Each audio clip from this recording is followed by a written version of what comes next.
जिसने भी सुना सब हरिद्वार पहुंच। सहपुत्र शिष्या, जो गृहस्थ महात्मा थे वो अपने पुत्र इत्यादियों को लेकर के हरिद्वार पहुंच गए, और जो ब्रह्मचर्य महात्मा थे अपने सहपुत्र शिष्या, और जो महात्मा लोग ब्रह्मचर्य महात्मा थे वो अपने शिष्य परिकर के साथ वहां पहुंच गए। हरिद्वार में भीड़ लगने लग गई, कथा हो रही है, जिसने भी सुना वो हरिद्वार पहुंच रहा है। वहां मुनियों से सारा हरिद्वार, ऋषियों से सारा हरिद्वार भरने लग गया। कोई शंख फूंक रहा है, कोई ताली बजा रहा है, कोई जय जयकार कर रहा है कि जय शब्दो नमो शब्दो संत शब्दो। गंगा तट हरिद्वार जय घोष से गूंज उठा,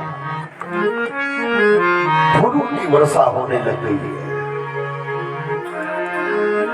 उन पावन संतों के समाज के मध्य गंगा के किनारे सनकादियों ने कथा को प्रारंभ किया, कथा का शुभारंभ किया सनकादियों ने। और क्या कहते हैं सनकादि ऋषि कि सदा से प्यार श्रीमद् भागवती कथा यस्य श्रवण मात्रेण समासे। भगवान की कथा सदा श्रवण करने योग्य है। इनके श्रवण करने मात्र से, इनके नामों के श्रवण करने मात्र से हरि चित्त पे चिपक जाते हैं, उसके हृदय में हृदयगत हो जाते हैं। कथा चल गदगद हो गए सब ऋषि, सुन रहे हैं कथा को।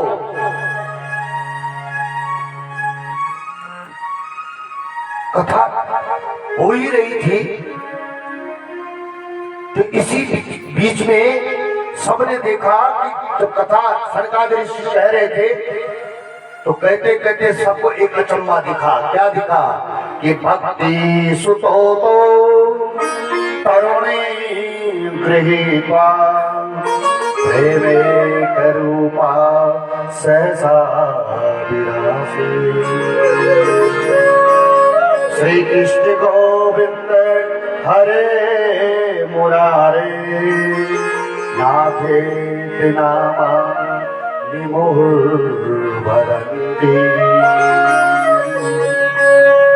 भक्ति महारानी ज्ञान और वैराग्य के साथ सबके बीच में प्रकट होकर ताता थैया करके नाच उठी, झूमने लग गई है।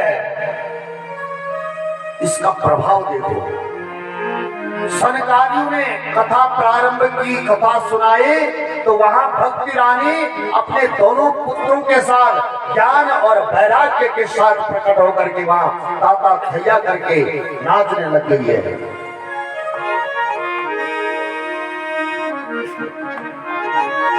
सब जितने भी वहां ऋषिगण थे सब उस संकीर्तन में सम्मिलित हो गए। आप और हमें अपने मन को उस संकीर्तन में ले जाते हैं।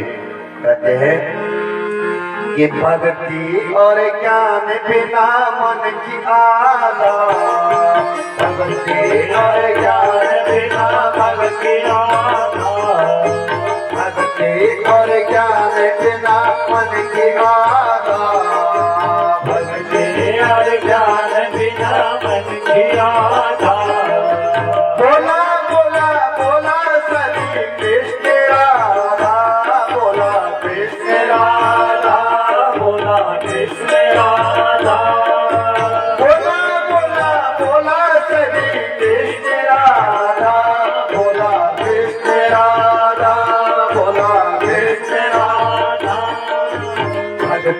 और ज्ञान बिना मन के आला, ओ भक्ति और ज्ञान बिना मन की आला। सभी लोग प्रेम से भक्ति और ज्ञान